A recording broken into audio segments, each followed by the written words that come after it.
which I might read to start with. So this book was published by T. Werner Laurie, Clifford's Inn, London. I don't know whether it's got a date.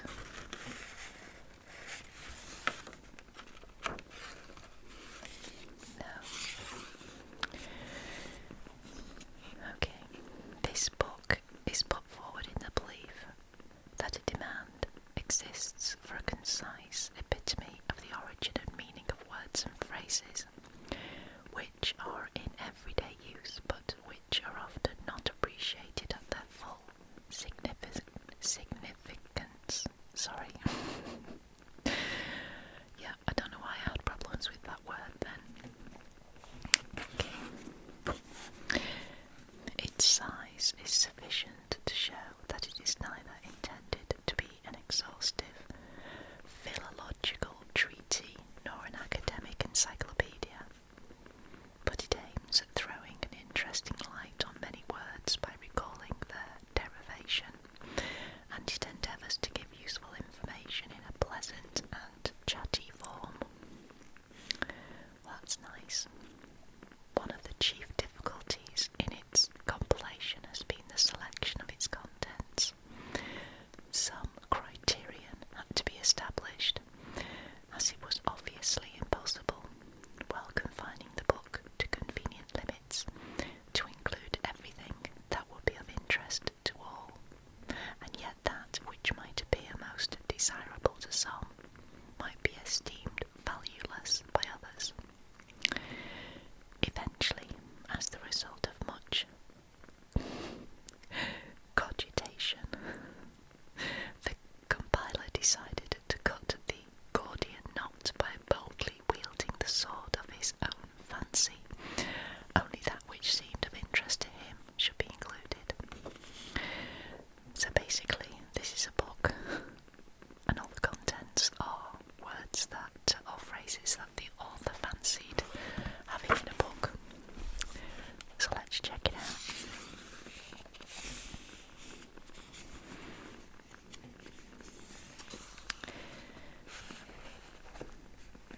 Apothecary. As long ago as 1606, the apothecaries of London were incorporated by royal charter at first, strange to say, with the grocers, that they soon freed themselves from that association and ultimately grew into an important corporation, obtaining in 1815 the distinguished privilege of examining and licensing all sellers of drugs.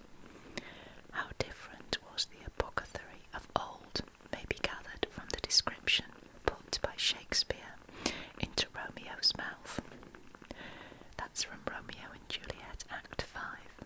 I do remember an apothecary, whom late I noted in tattered weeds, with overwhelming brows, culling of simples, meagre were his looks, sharp misery had worn him to the bones. About his shelves a beggarly account of empty boxes were thinly scattered to make up a show.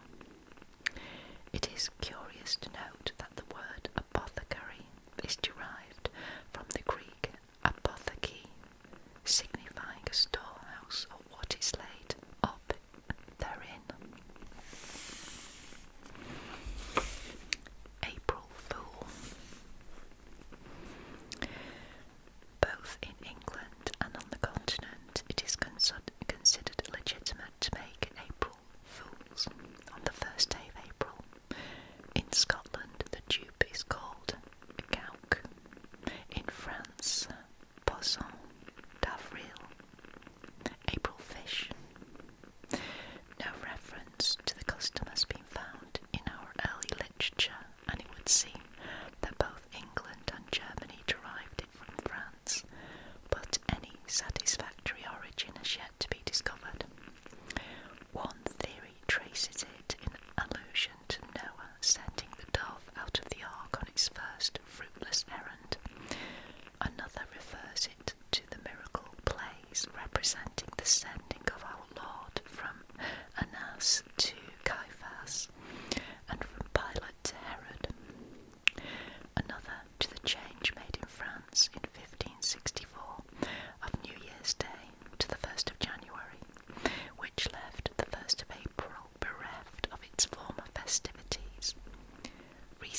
witches of Dalton led to the hypothesis that all solids, liquids and gases were alike, composed of infinitely small particles more or less closely packed.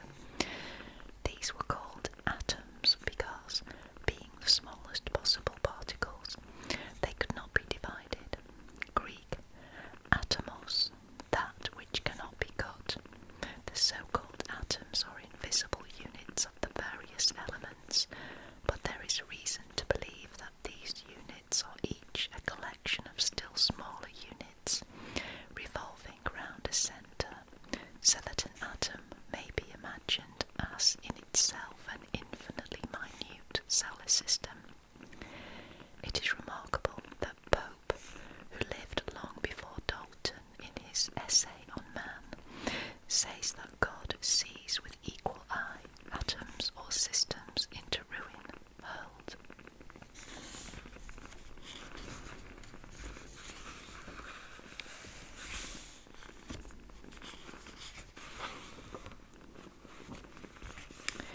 Let's go into the bees. Backgammon. A game which dates from the 10th century. The men in the game, which at first were probably either knuckle bones or little lumps of clay, are arranged in rows on the board so as to touch one another, like the vertebrae or joints of the back, and this coincides with the origin of the word, which is the Anglo-Saxon back, spelled B-A-E-C, or beck, I suppose, the back, and gamen, which means a game.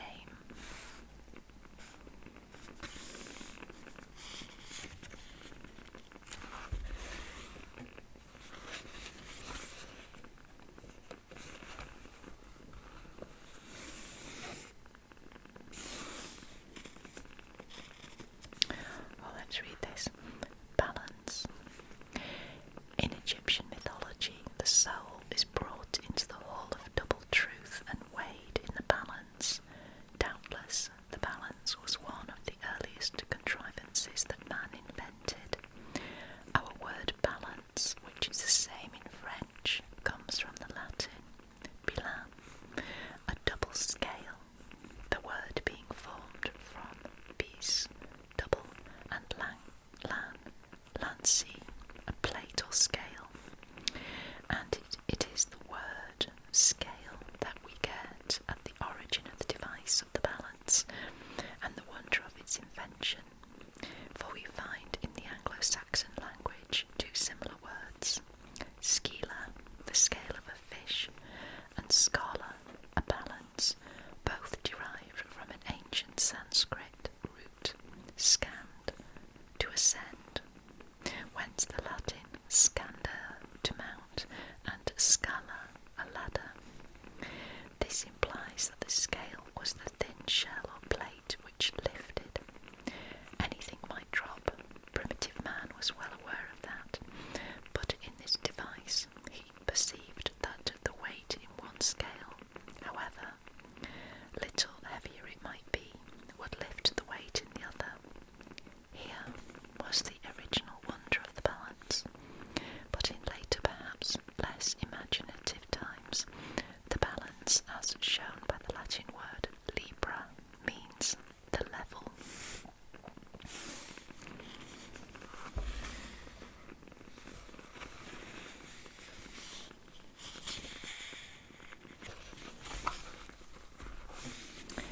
Barbican. The name of this street is one of the many survivals of old London, and the wall with which the city was encompassed, starting from Tower Hill, the wall ran to Aldgate, Bishopsgate, Houndsditch and Moorgate, to Aldersgate, which, as the principal gate, was guarded by a barbican, an outwork designed to protect the gate and consisting probably of two towers, with double walls built slightly in advance of the line of the wall. The word barbican seems to be of Arabic origin, from bab kana, kanana, bab kana,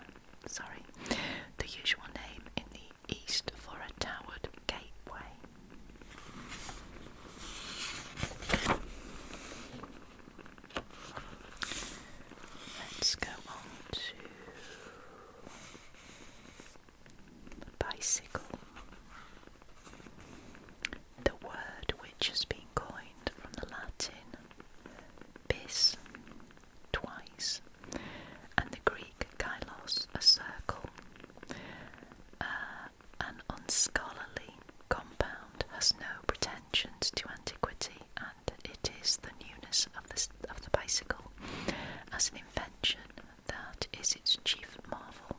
For thousands of years, for probably the Egyptians and the Assyrians had their chariots as early as 5,000 years BC, 2 wheels with an axle joining them side by side, had been used as a means of conveyance.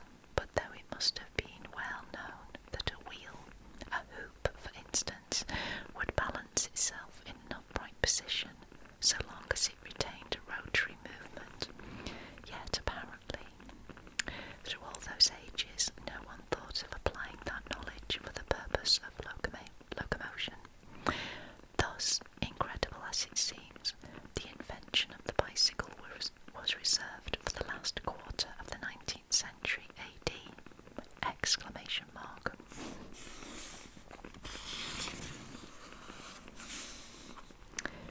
Biscuit, literally twice cooked, from the French Latin bis, twice, and cuit, cooked. The origin of this twice cooked bread was doubtless the need of providing ship's crews with bread which would remain eatable during the long time that sailing ships had to be at sea without means of replenishing their stock of fresh food. When designed for very long voyages, it was baked 4 times. Gosh, I bet that was hard. Okay, let's do another one. Big Ben. The name is applied both to the clock in the Houses of Parliament and to the bell upon which it strikes. The clock, which is generally considered to be a masterpiece of timekeeping, was designed in 1851 by Lord Grimthorpe in conjunction with Sir G. B. Airy, the Astronomer Royal, and Mr. Dent. The bell, which is cracked, was cast by George Mears in 1858 and seems to have derived its name from Sir Benjamin Hall, who was the first Commissioner of Works at the time. It weighs between 13 and 14 tons, and though by day its sonorous boom is drowned in the roar of the street traffic, on calm nights all London is flooded with its solemn tones. Its size, however, is not great in comparison with the second bell of Moscow, the largest in the world in actual use, which weighs no less than 128 tons.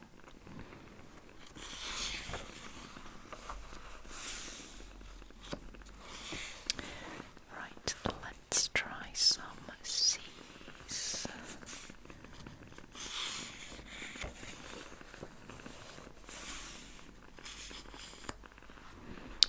Cabinet.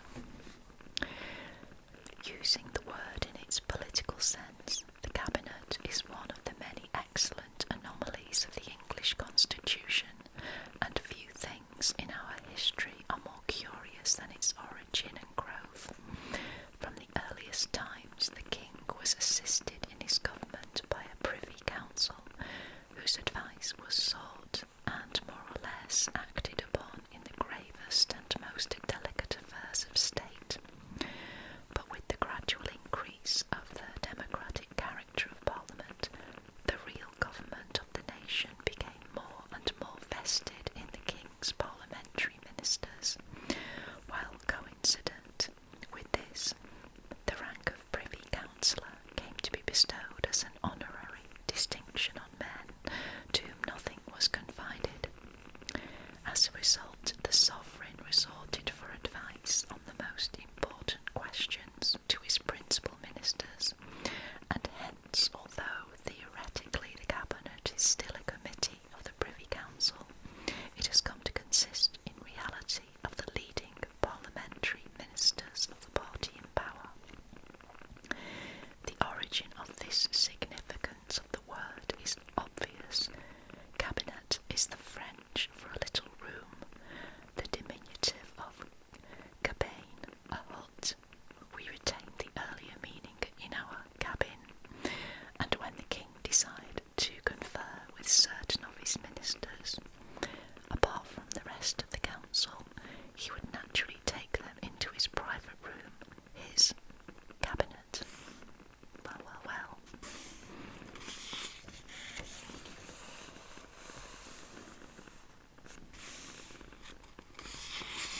success, but how to obtain a calm frame of mind it is not easy to determine, and it may seem preposterous to look to the derivation of a word for any indication of the point, yet it is worthy of note that the derivation of the word calm, which is the Provençal,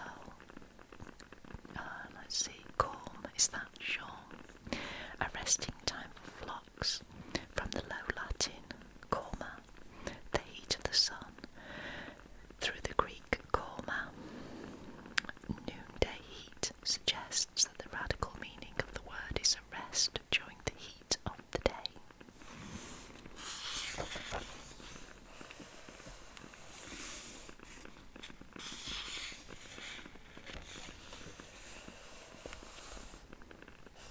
Let's try cauldron. An appropriate name for the word simply means a heater, from the Latin caldarium, derived from calidus, hot.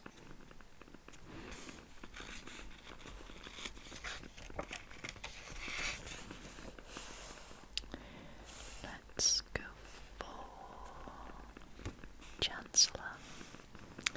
That even the name of so exalted an official as a Chancellor, the Lord High Chancellor, to give his title in full, should have any connection with so paltry a thing as a lattice fence, seems inconceivable, and yet, as in the case of cancel,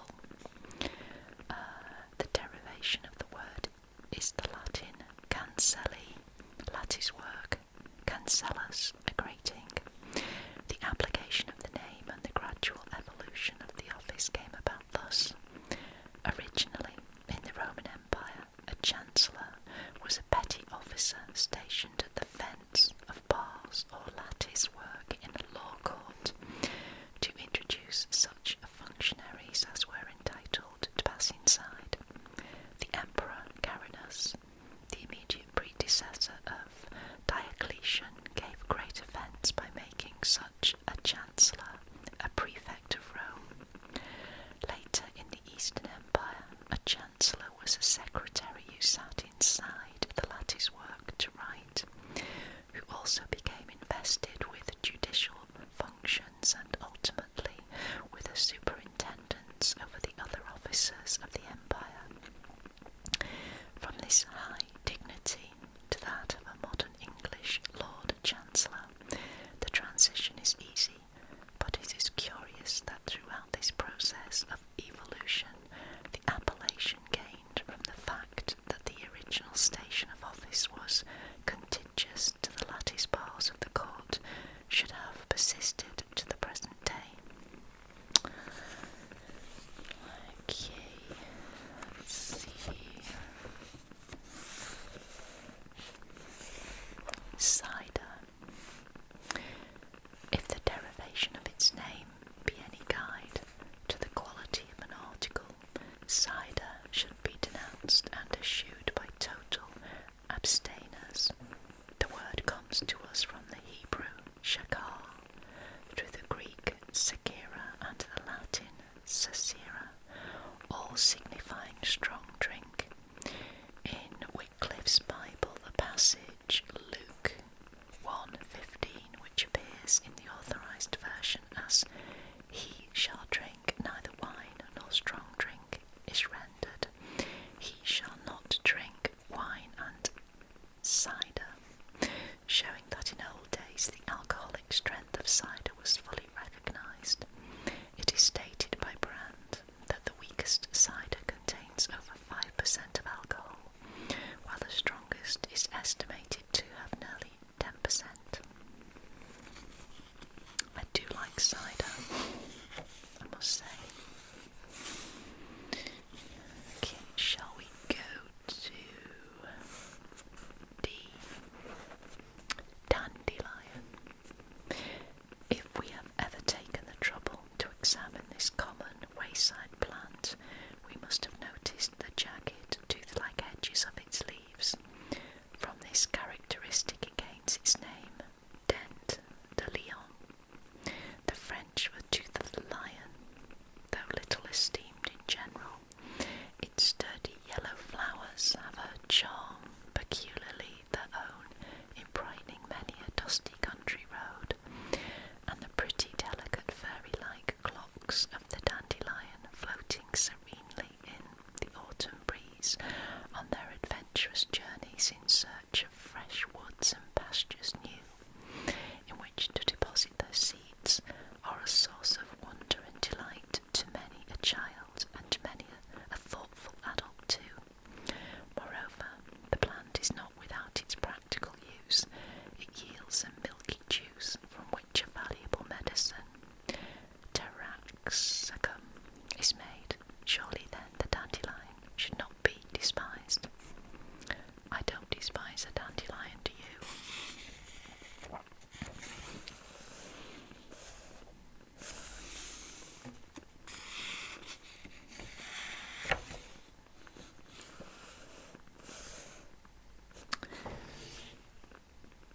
Okay, let's see.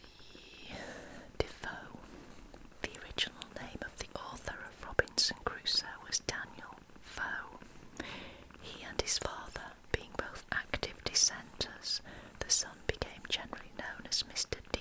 Foe, to distinguish him from Mr. Foe Senior. The name became fixed, and ultimately we have the author in a letter to Lord Halifax in 1705, signing himself Daniel Defoe. I never knew that. Deity.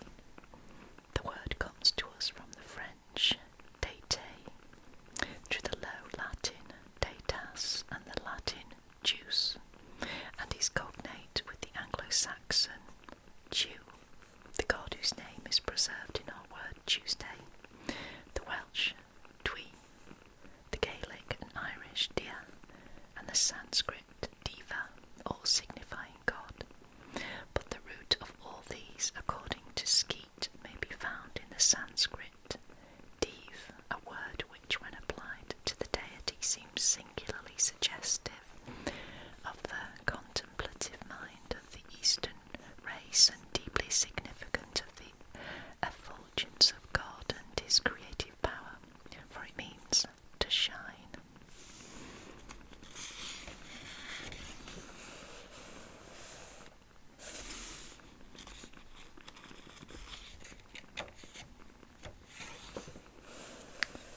Let's see, what should we have next?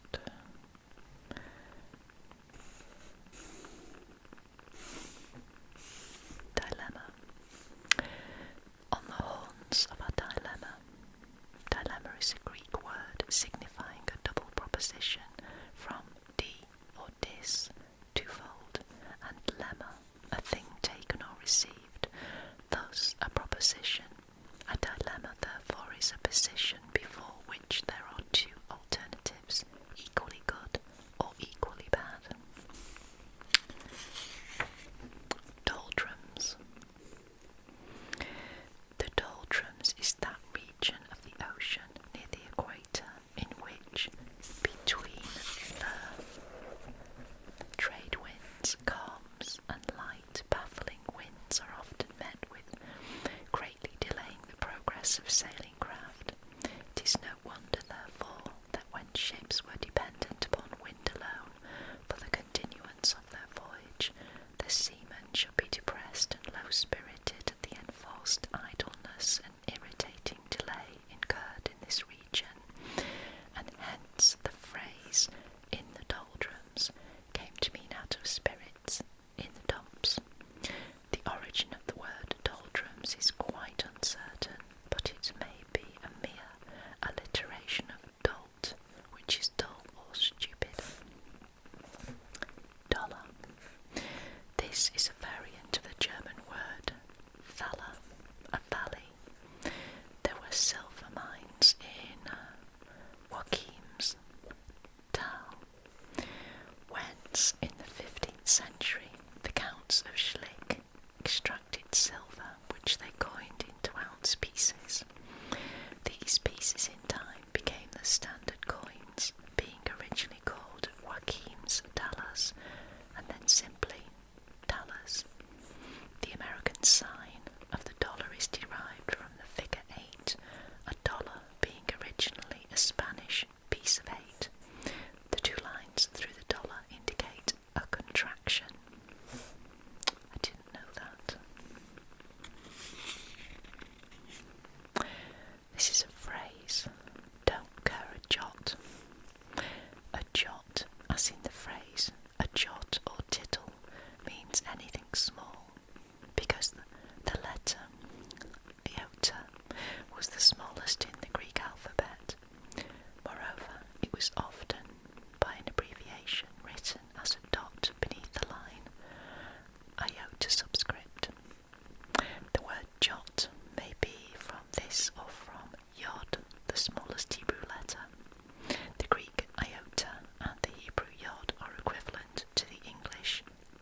those of a bat, whose remains have been found in the Liassic and Oolitic formations, yet the existence of the dragon does not seem to have been doubted by the old naturalists, and figures of it appear in the works of Gesner and Aldrovandi. Moreover, there are an enormous number of legends of circumstantial detail and of widespread extent, both in time and locality, from ancient China to medieval Europe, which bear witness to the exploits of men in their encounters with dragons, and though it is reasonable to suppose that in many of these the accretions of time and symbolic myth are responsible for the wonders they relate, it is almost inconceivable that they should be devoid of all foundation in reality. Possibly some monsters of a primeval period, secure in the fastness of their final retreat before the rise of new conditions of climate and fauna, may have survived the advent of the human race and thus have given origin to the accounts handed down from age to age. Dragoons. Cavalry trained to act also on foot. The name arose from the short-barrelled firearms which they carried. These were called dragoons, possibly from a fanciful comparison to a dragon spurting fire. A dragon's head was wrought on the muzzles of these muskets. Tratum. That's a phrase. Corrupted from odd rot them, or God rot them. Similar phrases are odd's blood, which is God's blood, odd sounds, God's wounds. They were once much used colloquially, and we find them commonly in the old playwrights.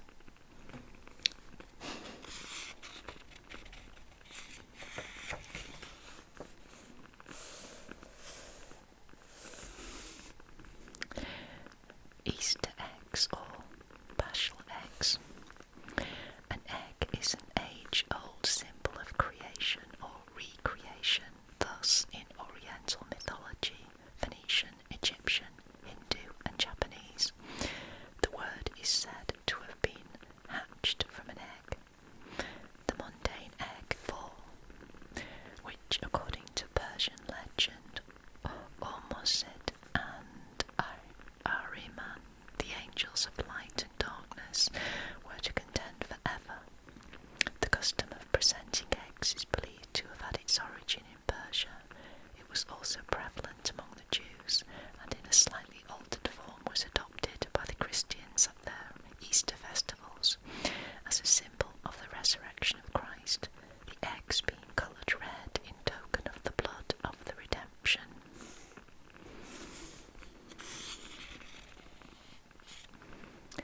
Eccles.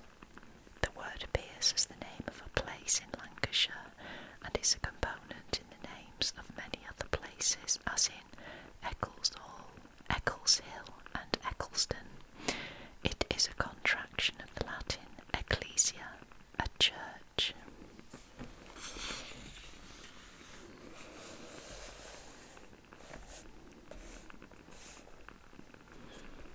Eden. This is a Hebrew word signifying delight, joy, pleasure. From the account given in the Bible, it would appear that paradise was situated in the southwestern part of Asia, and of the four rivers named in Genesis 2:10, one is thoroughly identified as the Euphrates, while Hiddekel is probably the Tigris. What the Pison and Gihon are or were has been much disputed.